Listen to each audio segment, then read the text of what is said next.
Dahil sa mahal na presyo ng mga produktong petrolyo, matumal daw ang dating ng mga turista sa strawberry farm dyan po sa La Trinidad, Benguet.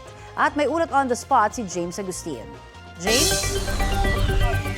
Tony, kahit holiday ngayong araw ay hindi ganun karami mga turista na nagtungo dito sa La Trinidad sa Benguet. Ramdam nga yan ng mga magsasaka sa strawberry farm maging ng mga nagtitinda ng mga pasalubong item. Halos 2 linggo na raw nakakaunti ang mga turista.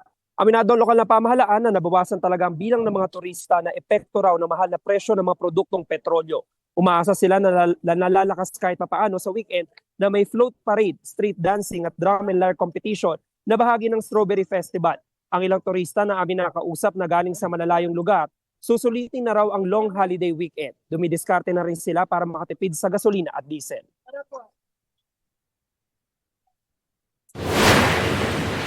Nag-carpooling po kami papuntang Baguio. Sa pasalubong, instead na 1 kilo ang strawberry, half kilo na lang. Bali, nag-ambaga kami sa gasolina, tapos sa food, sa ginawa namin.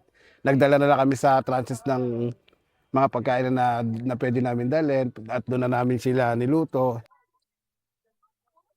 Samantala, Connie, 16.8 degrees Celsius yung pinakmababang temperatura na naitala dito sa La Trinidad, Benguet kanina. Baka ito na raw yung huling weekend na malamig yung simoy ng amihan dahil sabi ng Pag-asa baka maideklara na yung termination o yung pagtatapos ng amihan season sa mga susunod na araw na magiging hudyat na magtatag-init na. Yung manilitas mula po dito sa Benguet, balik sa'yo, Connie.